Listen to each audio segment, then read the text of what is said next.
एका कावळ्याने सांगितले की कोणता मुलगा आपल्या आईवडिलांची सेवा करून त्यांना रोज आनंदी ठेवतो आणि कोणता मुलगा त्यांना घराबाहेर हाकलून लावतो।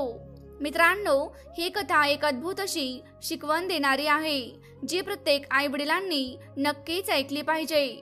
या कथेमध्ये सांगितले आहे की कोणता मुलगा आपल्या वृद्ध आईवडिलांना प्रेमाने सांभाळतो आणि कोणता मुलगा त्यांना शिव्याशाप देऊन घराबाहेर काढतो। ही कथा खास करून त्या कुटुंबासाठी आहे जिथे एकापेक्षा जास्त मुले आहेत। ही कथा आपल्या जीवनात उपयुक्त ठरू शकते, कारण ती आपल्याला याचा अंदाज घेण्यास मदत करते की भविष्यात आपली मुले आपल्याशी कसे वागणार आहेत, कोणता मुलगा आपल्याला सांभाळेल आणि कोणता आपल्याला सोडून जाईल। तर चला कथेला सुरुवात करूया। ही प्रेरणादायी गोष्ट धौलगड साम्राज्याची आहे, जिथे राजा विजयभान यांचे राज्य होते। राजा विजयभान हे एक न्यायप्रिय आणि प्रजापालक शासक होते। त्यांच्या राज्यातील प्रजा सुख समृद्धीत जीवन जगत होती। राजाचे 2 विवाह झाले होते, मोठी राणी लक्ष्मी आणि लहान राणी यशोदा। राजा विजयभान यांचा पहिला विवाह राणी लक्ष्मीशी झाला होता आणि 4 वर्षानंतर त्यांनी दुसरा विवाह राणी यशोदाशी केला। दोन्ही राणींना एक मुलगा होता। राणी लक्ष्मीचा मुलगा सिद्धार्थ आणि राणी यशोदेचा मुलगा अर्जुन। सिद्धार्थ हा अर्जुनपेक्षा मोठा असल्यामुळे नियमाप्रमाणे सिद्धार्थ धौलगडचा भावी राजा ठरणार होता। ही गोष्ट राणी यशोदेला अजिबात आवडली नाही। तिला वाटायचे की तिचा मुलगा अर्जुनच धौलगडचा भावी राजा व्हायला हवा आणि याच कारणामुळे ती राणी लक्ष्मी आणि सिद्धार्थ बद्दल मनात द्वेष बाळगत असे आणि आपल्या मुलालाही हेच शिकवत असे की सिद्धार्थ हा तुझा भाऊ नाही तर शत्रू आहे। दुसऱ्या बाजूला राणी लक्ष्मी ही एक समजूतदार आणि दयाळू स्त्री होती। ती आपल्या मुलाला चांगले संस्कार देत असे आणि नेहमी मिळून मिसळून राहण्याचे धडे शिकवत असे। सिद्धार्थ ही लहान राणी यशोदेला आईसारखाच मान देत असे आणि आपल्या लहान भावावर अर्जुनवर खूप प्रेम करत असे। राणी लक्ष्मीच्या गुणी स्वभावामुळे महाराज विजयभानही तिच्या विचारांना महत्त्व देत असत आणि महालातील बहुतांश जबाबदाऱ्या तिच्याकडेच असत। तरी सुद्धा या सर्व गोष्टी राणी यशोदेला खटकत होत्या। तिला मोठ्या राणीचा हेवा वाटायचा आणि तिला महालातून दूर करण्यासाठी ती नेहमी कट कारस्थान रचत असे। एक दिवस तिने एक कपटी योजना आखली।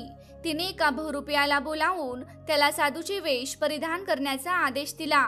या योजनेनुसार त्या साधूच्या वेशातील बहुरूपियाला राजा विजयभान यांच्या समोर खोटी भविष्यवाणी करायची होती, ज्यामुळे राजा लक्ष्मी आणि त्यांचा मुलगा सिद्धार्थ यांच्याविषयी द्वेष बाळगू लागेल। दुसऱ्या दिवशी तो बहुरूपी साधूच्या वेशात दरबारात पोहोचला। राणी यशोदाने जे काही शिकवले होते ते सर्व तो राजाला सांगू लागला आणि त्यामुळे राजा प्रभावित झाला। राजा विजयभान यांना वाटू लागले की तो साधू खरोखरच एक महान तपस्वी आहे। अशा प्रकारे राणी यशोदाने आपली योजना यशस्वी करण्याचा प्रयत्न केला। ही गोष्ट आपल्याला सांगते की शेवटी सत्य आणि चांगुलपणाचाच विजय होतो। मित्रांनो, राजा त्या बनावट साधूच्या बोलण्यावर पूर्ण विश्वास ठेवू लागला। एक दिवस त्या साधूने राजाला सांगितले, महाराज, आज मी तुम्हाला जी गोष्ट सांगणार आहे ते ऐकून तुम्हाला विचित्र वाटू शकते आणि कदाचित ती गोष्ट तुम्हाला अजिबात आवडणारही नाही। राजा विजयभान म्हणाले, साधू महाराज, तुम्ही निसंकोचपणे तुमचे विचार मांडा। राजाच्या या आश्वासनावर बनावट साधू म्हणाला, महाराज, तुमचा मोठा मुलगा सिद्धार्थ भविष्यात एक चांगला राजा ठरणार नाही। तो केवळ तुमची योग्य काळजी घेण्यात अपयशी ठरेल असं नाही, तर शेवटी तो तुमच्या जीवनासाठीही धोकादायक ठरेल। साधूचे हे बोलणे ऐकून राजा सुन्न झाले। त्यांना हे मान्य करणे खूप कठीण गेले, कारण त्यांच्या दृष्टीने राजकुमार सिद्धार्थ हा अत्यंत आदर्श आणि समजूतदार मुलगा होता, जो नेहमी आपल्या वडिलांचा मान राखायचा। राजा म्हणाले, साधू महाराज, तुम्हाला खात्री आहे का की ही गोष्ट खरी आहे? ही तुमची काही चूक तर नाही ना? त्यावर साधू म्हणाला, महाराज, ही माझी चूक नाही। जर तुम्हाला तुमचे जीवन वाचवायचे असेल आणि तुमच्या प्रजेवर संकट येऊ नये असे वाटत असेल तर माझा सल्ला आहे की तुम्ही तुमच्या मोठ्या पुत्र सिद्धार्थला त्वरित राज्यातून हद्दपार करा।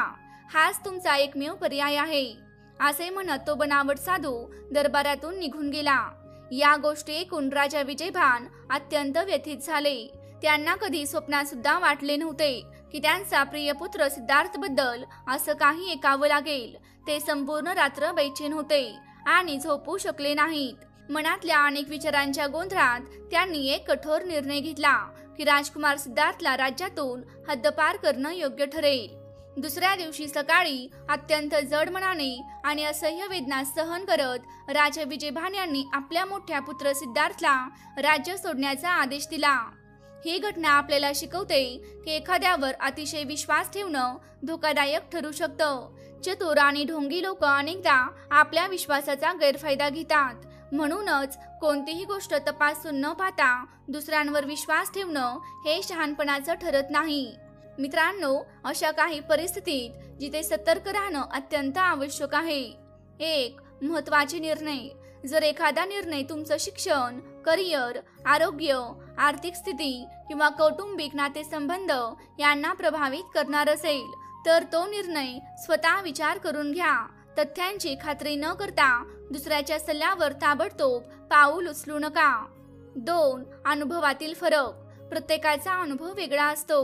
दुसऱ्याच्या अनुभवाला आपल्या परिस्थितीवर पूर्णतः लागू करणं योग्य नाही. 3. भावनिक सल्ले. जवळची माणसं अनेकदा आपल्या विचारांवर किंवा पूर्णग्रहांवर आधारित आपल्याला सल्ला देतात. त्यामुळे स्वतःच्या परिस्थितीनुसार निर्णय घ्या. 4. खूपच चांगल्या दाव्यांवर विश्वास.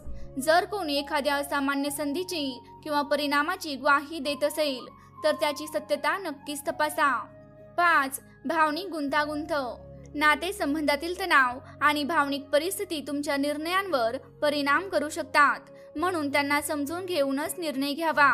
लक्षात ठेवा, योग्य निर्णय तोच असतो जो विचारपूर्वक तथ्यांवर आधारित असतो. त्या क्षणी इतरांचे सल्ले ऐकण्याआधी स्वतःसाठी योग्य आणि अयोग्य याचा विचार करणं आवश्यक असतं. कोणत्याही गोष्टीवर अंधविश्वास ठेवू नका. जोपर्यंत तुम्ही स्वतःच्या बुद्धीने आणि तथ्यांच्या आधारावर पूर्णपणे खात्री करीत नाहीत. आपल्या जवळच्या लोकांचं म्हणणं ऐका, पण नेहमी विचार करूनच निर्णय घ्या.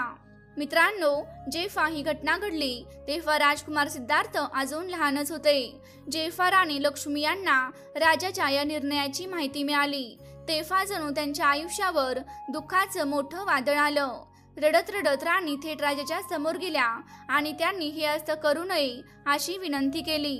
पण राजा विजयभान यांच्यावर त्या विनवण्यांचा काहीच परिणाम झाला नाही.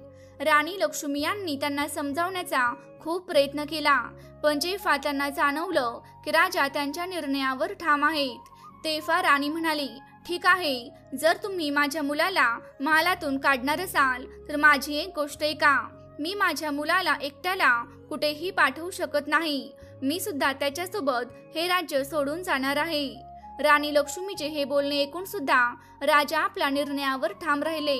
कधी कधी इतरांच्या विचारांचा प्रभाव इतका खोलवर असतो की त्यानंतर कोणत्याही युक्तिवादाचा काही परिणाम होत नाही. अखेर राणी लक्ष्मी आपला मुलगा सिद्धार्थला घेऊन महाल आणि राज्य सोडून निघून जातात.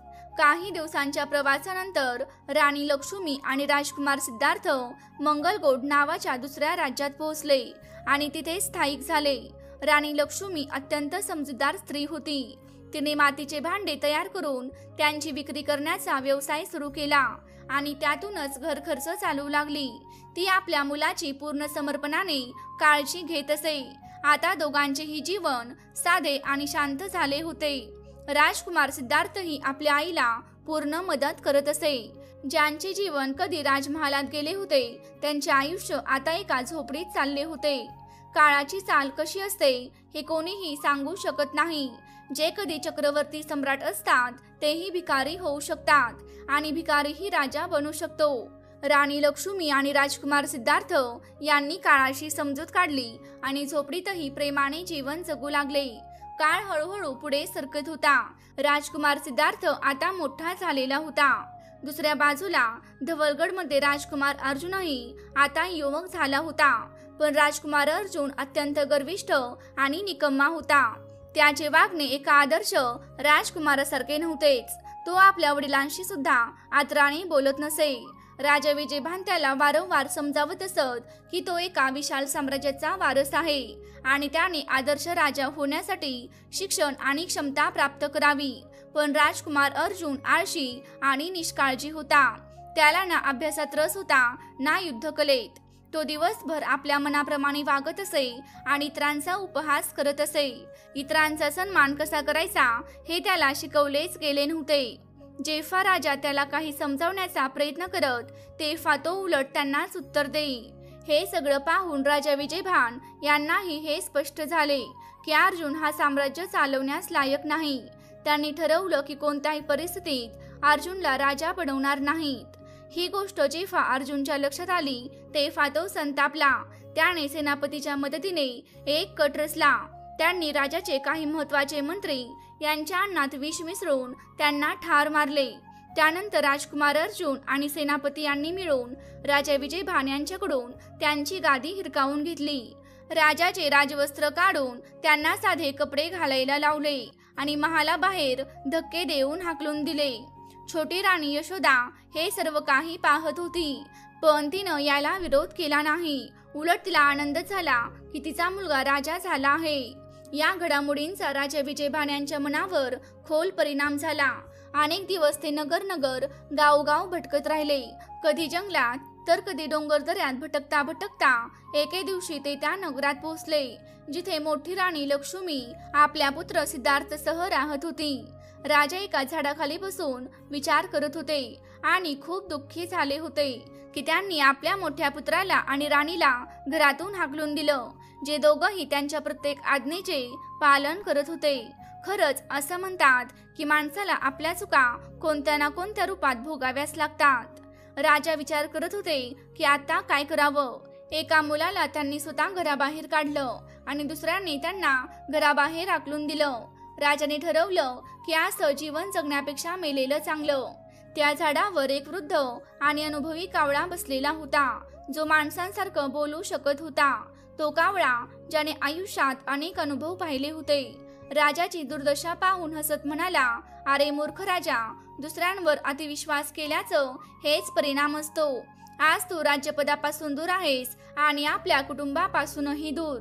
विधात्याने तुला 2 पुत्र दिले, पण एकही तुझ्या जवळ नाही. एकाला तू स्वतः घराबाहेर काढलं आणि दुसऱ्याने तुला घराबाहेर काढलं. हाच तर परमेश्वराचा न्याय आहे. कावळा पुढे म्हणाला, हे राजन, मी तुला एक अमूल्य गोष्ट सांगणार आहे, जी तुझ्या माध्यमातून संपूर्ण जगासाठी उपयुक्त ठरेल. माणसानं हे समजून घेण्याचा प्रयत्न केला पाहिजे की कोणती मुलं आपल्या आईवडिलांना सुख देतील आणि कोणती दुःख. ही गोष्ट माणूस आपल्या मुलांच्या स्वभावातून आणि वर्तनातून आधीच ओळखू शकतो. सद्गुणी मुलांची लक्षणे. 1. जी मुले आपल्या आईवडिलांचा आणि वडीलधाऱ्यांचा आदर करतात आणि त्यांची सेवा करतात, ती भविष्यातही त्यांच्या प्रती आपली जबाबदारी निभावतात. 2. जर मुलगा इतरांच्या भावना समजून घेतो आणि त्यांच्या गरजांची काळजी घेतो, तर हे दर्शवतं की तो आईवडिलांचीही काळजी घेईल.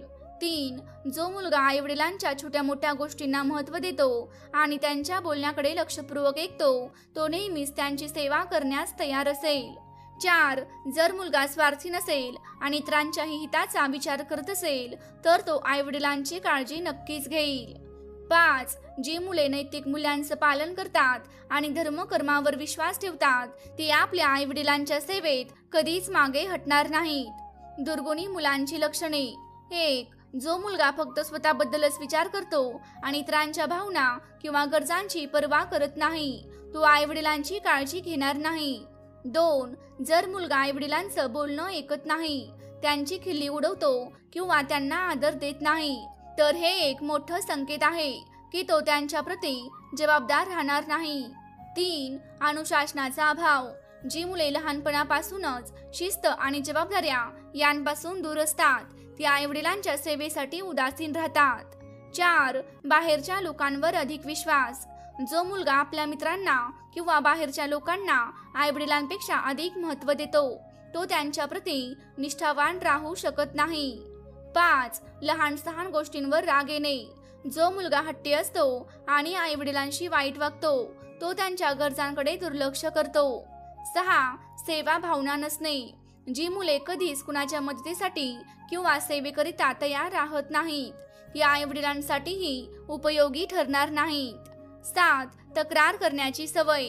जो मुलगा प्रत्येक गोष्टीवर तक्रार करतो, कुतर्क करतो आणि इतरांवर दोष टाकतो, तो आई वडिलांच्या जबाबदाऱ्यापासून पळ काढेल. कावळा म्हणाला, हे राजन, मुलांच्या लहानपणी व तरुण अवस्थेतील वर्तनावरून हे अंदाज लावता येतो की ते भविष्यात आपल्या आईवडिलांची सेवा करतील की नाही. योग्य वेळी मुलांना योग्य मार्गदर्शन देणे आवश्यक असते, जेणेकरून ते जबाबदार नागरिक बनतील. पण तू तुझ्या मुलांच्या स्वभावाची ओळख घेतली नाहीस आणि इतरांच्या बोलण्यावरच अधिक विश्वास ठेवला.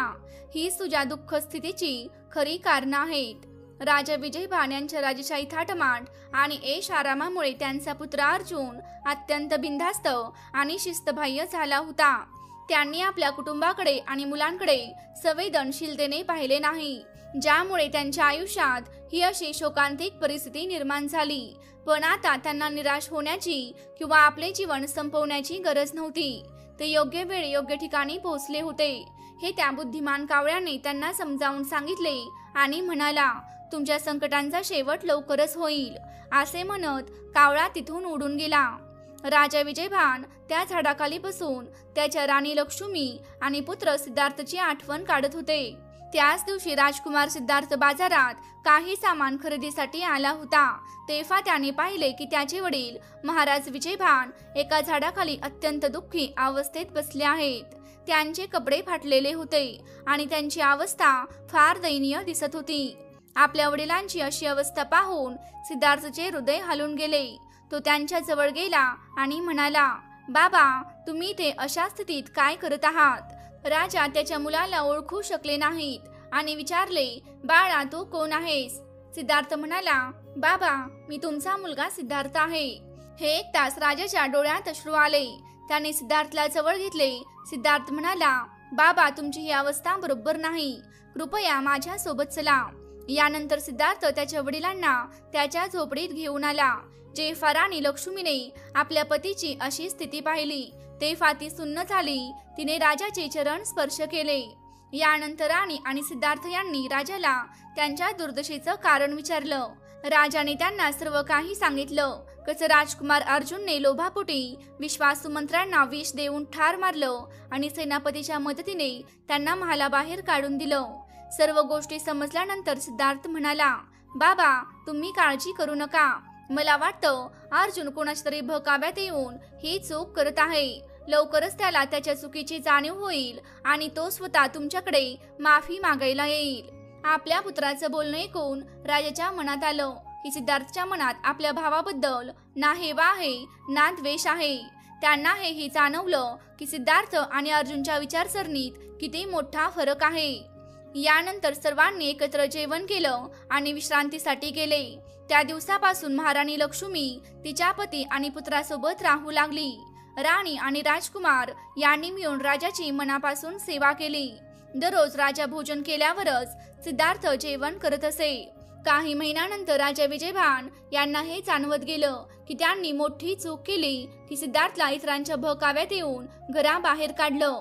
त्यांच्या या चुकीमुळे राणी आणि सिद्धार्थला महाल सोडून एका अनोळखी गावात झोपडीत राहावं लागलं. तरीही सिद्धार्थने नेहमी त्यांना सन्मान दिला आणि राणी लक्ष्मीने त्यांची सेवा केली. दुसऱ्या बाजूला अर्जुन, ज्याला राजाने सर्व सुखसोयी दिल्या होत्या, त्यानेच त्यांना महालातून ढकलून बाहेर काढलं. राजाच्या मनात वारंवार विचार येत होता की त्यांनी सर्वात मोठी चूक त्या साधूच्या बोलण्यावर विश्वास ठेवून केली. आता परिस्थिती त्यांच्या हाताबाहेर गेली होती. राजा, राणी आणि सिद्धार्थ यांच्यासोबत दुसऱ्या राज्यात 1 वर्ष पूर्ण झाले.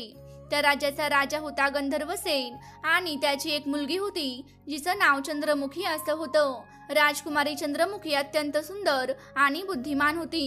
एके दिवशी ती आपल्या वडिलांसोबत राजवाड्याच्या बागेत फेरफटका मारत होती. तिला बागेत फिरायला खूप आवडायचं आणि त्या दिवशी तिचे वडीलही तिच्यासोबत होते. बागेत फिरताना अचानक तिचं लक्ष एका मोठ्या लाल रंगाच्या पोपटाकडे गेलं, जो झाडावर बसलेला होता. तो पोपट झाडावर बसून राजकुमारी चंद्रमुखीकडे खूप लक्ष देऊन पाहत होता. जसं राजकुमारी त्याच्या जवळ पोहोचली तसं ती म्हणाली, तू किती सुंदर पक्षी आहेस, माझ्याकडे ये, मी तुला आंबट गोड रसाळ फळं खायला देईन. पोपट म्हणाला, माझं पण मन होतं की मी तुझ्यासारख्या सद्गुणी आणि सुंदर राजकुमारी जवळ राहावं आणि आंबट गोड रसाळ फळं खावीत. पण मी तर नगराची सैर करत आहे आणि मी माझ्या आईवडिलांना लवकर परत येण्याचं वचन दिलं आहे, म्हणून मला आता निघावं लागेल. असं म्हणत तो लाल रंगाचा पोपट आपल्या पंखाने फडफड करत तिथून उडून जातो. हे पाहून राजकुमारी चंद्रमुखी आश्चर्यचकित होते, कारण तो पक्षी माणसांच्या भाषेत बोलत होता. ती ताबडतोब आपल्या वडिलांकडे जाते आणि म्हणते, बाबा, मला तोच बोलणारा पोपट पाहिजे. तो पोपट माझ्या मनात घर करून बसला आहे. सुरुवातीला राजा गंधर्वसेनला काहीच समजत नाही की राजकुमारी काय सांगत आहे, पण जेव्हा तिने पूर्ण गोष्ट सांगितली की एक लाल रंगाचा पोपट बागेत होता आणि तो माणसासारखं बोलत होता, तेव्हा राजा समजतो आणि म्हणतो, बेटी, मी माझ्या वडीलधाऱ्यांकडून ऐकलं आहे की इथून शेकडो मैल दूर एक डोंगरी भाग आहे जिथे असे बोलणारे पक्षी आढळतात. मला वाटतं तो पोपट तिथूनच आला असावा. कदाचित तो उद्या पुन्हा इथे येईल. आपण त्याला पकडून घेऊ. दुसऱ्या दिवशी राजकुमारी चंद्रमुखी त्या लाल रंगाच्या पोपटाची वाट पाहत राहते, पण तो पोपट पुन्हा येत नाही. हे पाहून राजकुमारीला खूप दुःख होतं आणि ती दिवसभर काहीही खात नाही. रात्रीपर्यंत तिची आशा संपून जाते. ती आपल्या आईला मिठी मारून रडू लागते, पण त्या बोलणाऱ्या पोपटाचा विचार तिच्या मनातून जातच नव्हता. तिचं दुःख पाहून राजा आणि राणी खूप चिंतेत पडतात. जेव्हा 2-3 दिवस असे जातात तेव्हा त्यांना वाटतं की त्यांच्या मुलीला काही आजार तर होणार नाही ना. मग राजाने एक निर्णय घेतला की तो स्वतः त्या डोंगराळ भागात जाईल आणि तो लाल रंगाचा पोपट पकडून आणेल. त्यांनी आपल्या पत्नीशी याबाबत चर्चा केली. तेव्हा राणी म्हणाली, जर आपण प्रवासावर जाण्याचा विचार करत असाल तर आपल्याला माहित आहे की हा प्रवास अनेक महिन्यांचा असू शकतो. एवढ्या दीर्घकाळ वेळेत राज्याचं संचालन कोण करणार आणि त्या बोलणाऱ्या पोपटाला शोधायला देखील वेळ लागू शकतो. माझी सूचना आहे की आपण एक राजकीय घोषणा करून द्या की जो कोणी रत्नगिरीच्या पर्वतीय भागातून तो बोलणारा पोपट घेऊन येईल त्याला 20,000 सोन्याच्या नाण्यांचे बक्षीस दिले जाईल. राजाला ही सूचना खूपच आवडली आणि त्याने तत्काळ संपूर्ण राज्यभर ही घोषणा करून दिली. ही घोषणा ऐकून अनेक लोक आपले नशीब आजमावण्यासाठी निघून गेले. तो मार्ग अत्यंत कठीण होता. त्या डोंगर, नद्या आणि घनदाट जंगल होती जिथे धोकादायक प्राणीही राहत होते. अनेक लोक जंगली प्राण्यांना पाहून घाबरून परत आले. काही जण डोंगराच्या अडथळ्यामुळे पुढे जाऊ शकले नाहीत. परिणामी अनेक दिवस उलटून गेले तरी कोणीही तो पोपट पकडू शकले नाहीत. मग ही बातमी राजकुमार सिद्धार्थ पर्यंत पोहोचली. त्याने विचार केला की या शुभ कार्याचा फायदा घेतला पाहिजे. जेव्हा त्याने ही गोष्ट आपल्या आईवडिलांना सांगितली तेव्हा सुरुवातीला त्यांनी त्याला परवानगी दिली नाही, पण राजकुमारच्या वारंवार विनवणीनंतर ते तयार झाले. मग राजकुमार सिद्धार्थ राजा गंधर्वसेन यांच्या राजवाड्यात गेला आणि त्याने रत्नगिरीच्या पर्वतांमध्ये जाण्याची परवानगी मागितली. तिथे आणखी एक युवक होता ज्याचं नाव विश्वजित होतं. तो देखील तोच पोपट पकडण्यासाठी राजाची अट पूर्ण करण्यासाठी परवानगी मागण्यासाठी आला होता. राजाने दोघांनाही प्रवासासाठी परवानगी दिली आणि सांगितलं की त्यांनी लवकरात लवकर परत यावं आणि तो पोपट घेऊन यावा, कारण राजकुमारी चंद्रमुखीची प्रकृती सतत खालावत चालली होती. अशा प्रकारे दोघं युवक आपल्या घोड्यांवर स्वार होऊन त्या कठीण प्रवासाला निघाले. लक्षात घेण्यासारखी गोष्ट म्हणजे विश्वजित फार गर्विष्ठ होता. त्याने राजकुमार सिद्धार्थला म्हटलं, तू तर एक सामान्य माणूस आहेस, जा कुठेतरी कामधंदा कर, या गोष्टींमध्ये तुला काही पडलेलं नाही. राजकुमाराने हे शब्द ऐकले पण त्याला वाईट वाटलं नाही. तो हसून म्हणाला, भाऊ, तू माझी काळजी सोड, मी काही ना काही करून हे कार्य पूर्ण करीनच. मी ते फक्त राजकुमारी लवकर बरी व्हावी म्हणून आलो आहे. अशा प्रकारे ते दोघं बोलता बोलता बऱ्यापैकी दूर निघून जातात. जेव्हा ते एका घनदाट जंगलातून जात असतात तेव्हा त्यांनी एका झाडाखाली एक वृद्ध पुरुष आणि एक वृद्ध स्त्री बसलेली पाहिली. दोघं जवळ येताना पाहून वृद्ध पुरुष उभा होतो आणि त्यांच्या वाटेत येऊन उभा राहतो. वृद्ध पुरुष समोर पाहताच विश्वजितला राग येतो आणि तो क्रोधाने म्हणतो, अरे म्हाताऱ्या, कुठून माझ्या वाटेत येऊन उभा राहिला आहेस? तुला माहित नाही का मी एका महत्वाच्या कामासाठी जात आहे? हट, वाट मोकळी कर. जेव्हा वृद्ध पुरुष हटत नाही तेव्हा विश्वजित घोड्यावरून उतरतो आणि त्या वृद्धाला ढकलून एकीकडे फेकून देतो. मग तो पुढे निघून जातो. वृद्ध पुरुष खाली पडतो आणि जखमी होतो, तर त्याची पत्नी जोरजोराने रडायला लागते. हे पाहताच राजकुमार सिद्धार्थ लगेच घोड्यावरून उतरतो, वृद्धाला उचलतो आणि विचारतो, बाबा तुम्हाला काही दुखापत तर झाली नाही ना? वृद्ध स्वतःला सावरत उभा राहत म्हणतो, हा तर फारच दुष्ट माणूस आहे. जर मला माहिती असतं की तो असा आहे तर मी कधीच त्याची मदत घेतली नसती. राजकुमार म्हणतो, बाबा तुम्ही मला सांगा, तुम्हाला कशा प्रकारची मदत हवी आहे? वृद्ध मनुष्य म्हणाला, बेटा आम्ही सकाळपासून आमच्या घरी जायला निघालो आहोत. मी आणि माझी पत्नी आम्ही माझ्या बहिणीच्या घरून येत आहोत. आमचं गाव इथून खूप लांब आहे. आम्ही दोघंही म्हातारे झालो आहोत आणि पूर्णपणे थकलो आहोत. ऊनही खूप आहे. आम्हाला लवकरात लवकर घरी पोहोचायचं आहे. बेटा तुझ्याकडे घोडा आहे. जर तू आम्हाला गावापर्यंत पोहोचवलंस तर तुझं फार मोठं उपकार होईल. हे कोण राजकुमार सिद्धार्थने आपलं जेवण बाहेर काढलं आणि आधी त्या दोघांना खायला दिलं. जेव्हा वृद्ध स्त्री आणि पुरुष यांनी जेवण करून घेतलं तेव्हा राजकुमारने त्यांना आपल्या घोड्यावर बसवलं आणि स्वतः पायी चालत घोड्याची दोरी धरून त्यांना त्यांच्या घरी पोहोचवलं. घरी पोहोचल्यावर त्या वृद्ध जोडप्याने राजकुमाराला आशीर्वाद दिले. आता घरी पोहोचता पोहोचता संध्याकाळ झाली होती आणि त्यांनी राजकुमाराला आग्रह केला की तो रात्री त्यांच्याकडेच थांबावा, कारण रात्री प्रवास करणं सुरक्षित नसतं. राजकुमाराने त्यांचा आग्रह मान्य केला. यानंतर वृद्ध माणसाने विचारलं, बेटा तू कोण आहेस आणि कुठे चालला आहेस? त्याच्या उत्तरात राजकुमाराने त्यांना आपली संपूर्ण कहाणी सांगितली आणि सांगितलं की तो बोलणारा लाल रंगाचा पोपट शोधण्यासाठी डोंगरामध्ये चालला आहे, जेणेकरून तो पोपट राजकुमारी चंद्रमुखीला देऊ शकेल. राजकुमाराचं बोलणं ऐकून वृद्ध माणूस विचारात पडले आणि म्हणाले, मी देखील ऐकलं आहे की रत्नागिरीच्या पर्वतीय भागांमध्ये काही सोनेरी आणि लाल रंगाचे पक्षी असतात, जे माणसांप्रमाणे बोलतात. हे पक्षी तिथे जाऊनच शोधावे लागतात. रत्नागिरीकडे जाण्यासाठी 2 रस्ते आहेत. एक रस्ता फार कठीण आहे आणि दुसरा रस्ता थोडा सोपा आहे. जर घोडा वेगवान असेल तर काही तासांतच तिथे पोहोचता येतं आणि त्या रस्त्यावर कोणताही धोका नसतो. वृद्धाने राजकुमाराला रस्ता समजावून दिला. त्या रात्री सगळेजण झोपी गेले. दुसऱ्या दिवशी जेव्हा राजकुमार आपला प्रवास पुढे सुरू करतो तेव्हा वृद्ध माणूस आपल्या घरून भरपूर आंब्याची फळं तोडून त्याला देतो आणि म्हणतो, ही फळं रत्नागिरीच्या पर्वतांवर राहणाऱ्या पक्ष्यांना खूप आवडतात. ते ही फळं मोठ्या आवडीने खातात. त्या भागात ही फळं मिळत नाहीत, म्हणून हे पक्षी फळं खाण्यासाठी इथवर येतात. तू ही फळं सोबत घे. मला खात्री आहे की या फळांच्या सुवासामुळे ते पक्षी तुझ्याकडे आकर्षित होतील आणि कदाचित त्यांच्यात एखादा पक्षी असा असेल जो माणसासारखं बोलेल.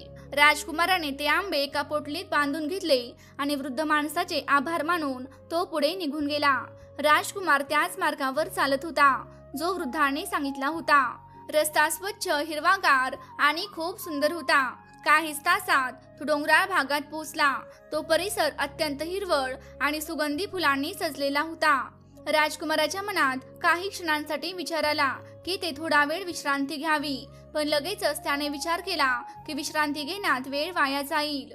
त्याला बोलणाऱ्या पक्ष्याचा शोध घ्यायचा होता. चालता चालता तो झाडांकडे लक्षपूर्वक पाहू लागला. काही अंतरावर तो अशा ठिकाणी पोहोचला जिथे खूप लहान लहान पक्षी झाडांवर बसले होते आणि सगळे चिवचिव करत होते, पण त्यात असा एकही पक्षी नव्हता जो माणसासारखा बोलत होता. राजकुमार खूप उदास झाला, पण त्याने धीर सोडला नाही. तो जमिनीवर एका जागी बसतो आणि आपल्या सोबत आणलेली फळं काढून पसरवतो. त्या फळांच्या सुगंधामुळे जे जे पक्षी आसपास होते ते सगळे तिथे येऊन फळं खाऊ लागले. पक्ष्यांना पाहून राजकुमार म्हणतो, हे प्रिय पक्ष्यांनो, तुमचं सर्वांचं कसं चाललं आहे?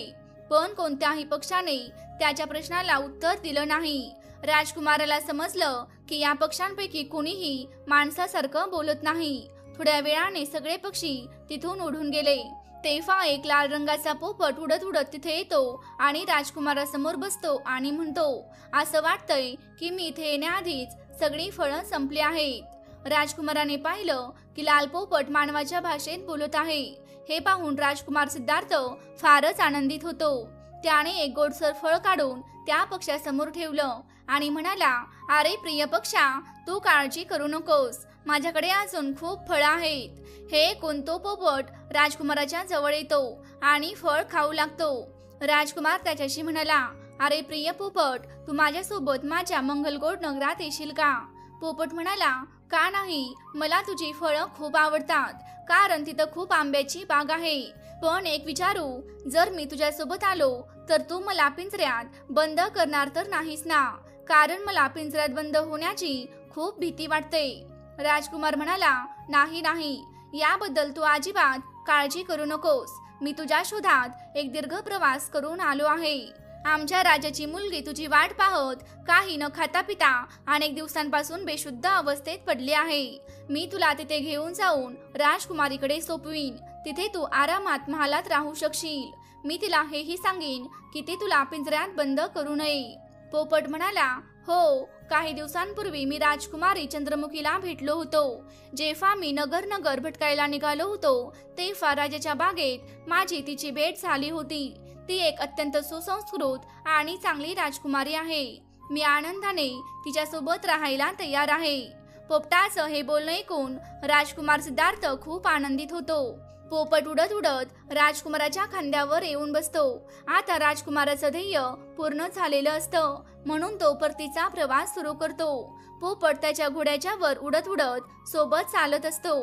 दीर्घ प्रवासानंतर जेव्हा राजकुमार मंगोलगड राज्याच्या सीमेवर पोहोचतो तेव्हा त्याला एक तरुण विश्वजित दिसतो, जो पोपटाच्या शोधासाठी त्याच्यासोबत निघाला होता. पण तो दुसऱ्या वाटेने गेला होता, जी वाट फारच कठीण होती. त्याची अवस्था खूपच वाईट दिसत असते. राजकुमाराला कळून चुकतं की तो त्या कठीण वाटेने गेला असावा, ज्याचा उल्लेख त्या वृद्ध बाबांनी केला होता. ते दोघंही एकमेकांना भेटतात. राजकुमाराने विचारल्यावर तो म्हणाला, माझी एक मोठी चूक झाली आहे. इनामाच्या लालसेने मी तो प्रवास सुरू केला, पण तो मार्ग फारच कठीण होता. मी कसा बसा जीव वाचून तिथून परत आलो. तेव्हा राजकुमार सिद्धार्थने आपली संपूर्ण कहाणी सांगितली आणि सांगितले की त्याने कसे त्या वृद्ध दाम्पत्यांची मदत केली, त्यांना घोड्यावर बसून त्यांच्या घरी पोहोचवले आणि त्यांच्या आशीर्वादाने त्याला बोलणारा लाल पोपट मिळवता आला. तेव्हा तो तरुण विश्वजित म्हणाला, भाऊ, पण पोपट तर तुझ्या आजूबाजूलाही दिसत नाही. राजकुमाराने आकाशाकडे बोट दाखवत म्हटले, तो बघ. त्याने पाहिले की एक अतिशय सुंदर लाल रंगाचा पोपट त्याच्यावर उडत होता. तो पोपट पाहून तो तरुण विचार करू लागला, जर मी त्या वृद्ध दाम्पत्यांशी वाईट वागलो नसतो तर कदाचित मलाही हा बोलणारा पोपट मिळाला असता. माझ्या गर्वामुळे आणि वाईट वागण्यामुळे मी ही संधी गमावली. आता मला माझ्या अहंकाराची शिक्षा मिळाली आहे. असा विचार करून तो आपल्या मार्गाने पुढे निघून गेला. राजकुमार सिद्धार्थ जेव्हा महालात पोहोचला तेव्हा लाल रंगाचा पोपट पाहून राजा खूप आनंदी झाला. राजकुमारी चंद्रमुखी सुद्धा तो पोपट पाहते तेव्हा ती आनंदाने नाचू लागते. सिद्धार्थ तो लाल पोपट राजकुमारीकडे सुपूर्द करत म्हणतो, राजकुमारी, मला खात्री आहे की आपण लवकरच बरे व्हाल. हा पक्षी तुमच्या सोबत राहायला आनंदाने तयार आहे, पण त्यासाठी मला तुमच्याकडून एक वचन हवे आहे. राजकुमारी म्हणाली, आपण मला काय वचन मागणार आहात? आपण माझी इच्छा पूर्ण केली आहे, त्या बदल्यात तुम्ही जे मागाल ते मी नक्कीच पूर्ण करीन. तेव्हा राजकुमार म्हणाला, राजकुमारी, मला फक्त इतकंच वचन द्या की तुम्ही कधीही त्या पक्षाला पिंजऱ्यात बंद करणार नाहीत. राजकुमारी चंद्रमुखी विचारपूर्वक म्हणाली, ठीक आहे, हे माझं वचन आहे की मी या पक्षाला कधीही पिंजऱ्यात बंद करणार नाही.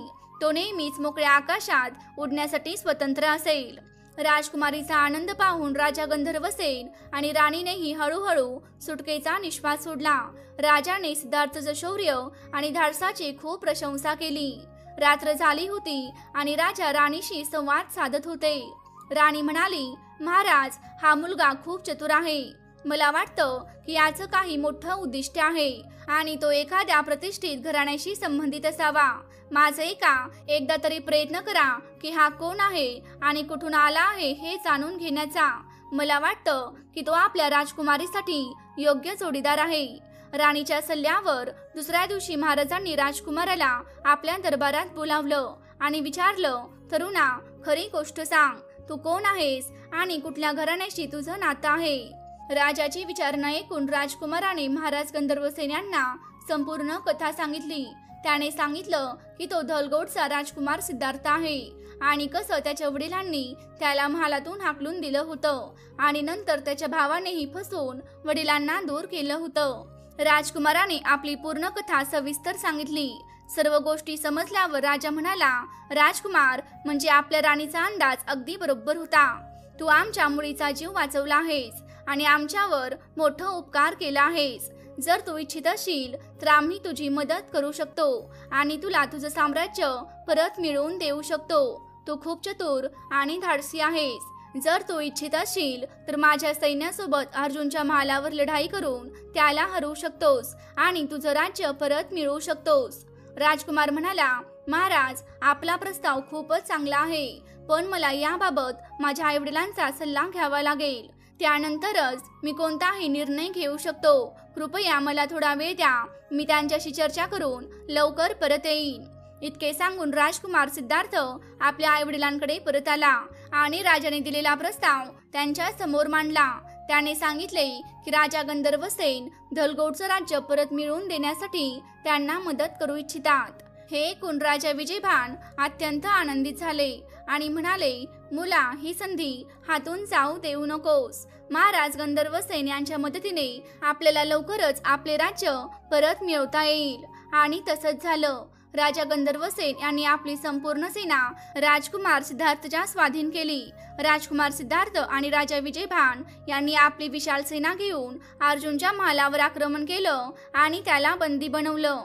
तेव्हा अर्जुनने संपूर्ण सत्य उघड केलं की हा सगळा कट त्याची आई यशोदा हिने रचला होता। तिनेच बहुरूपियाला साधू बनवून महाराजांकडे पाठवलं होतं, ज्याच्या खोट्या भविष्यवाणीमुळे राजा विजयभान यांनी लक्ष्मी आणि राजकुमार सिद्धार्थला महालातून बाहेर केलं होतं। संपूर्ण सत्य समजल्यावर राजा विजयभान यांनी त्यांच्या लहान राणी यशोदा आणि राजकुमार अर्जुन यांना राज्याबाहेर जाण्याचा आदेश दिला। ते आपल्या मोठ्या राणी लक्ष्मी आणि पुत्रासोबत पुन्हा महालात सुखाने राहू लागले। या दरम्यान राजा गंधर्वसेन यांनी राजकुमारी चंद्रमुखीचा विवाह राजकुमार सिद्धार्थ सोबत लावून दिला। काही काळानंतर राजकुमार सिद्धार्थ धौलगडचा राजा बनला। त्यानंतर त्याचे वडील विजयभान यांनी संपूर्ण राज्य त्याला सोपवून स्वतः जंगलात जाऊन ईश्वर भजनात रममान झाले। तर प्रिय भक्तांनो, या कथेबद्दल तुमचे काय विचार आहेत? कृपया तुमची अमूल्य प्रतिक्रिया आम्हाला कमेंट बॉक्समध्ये नक्की कळवा। आम्हाला आशा आहे की ही कथा तुमच्या मनाला भावली असेल आणि तुम्हाला आध्यात्मिक प्रेरणा मिळाली असेल। जर तुम्हाला व्हिडिओ आवडला असेल तर लाईक करा आणि चॅनेलला सबस्क्राईब करायला विसरू नका।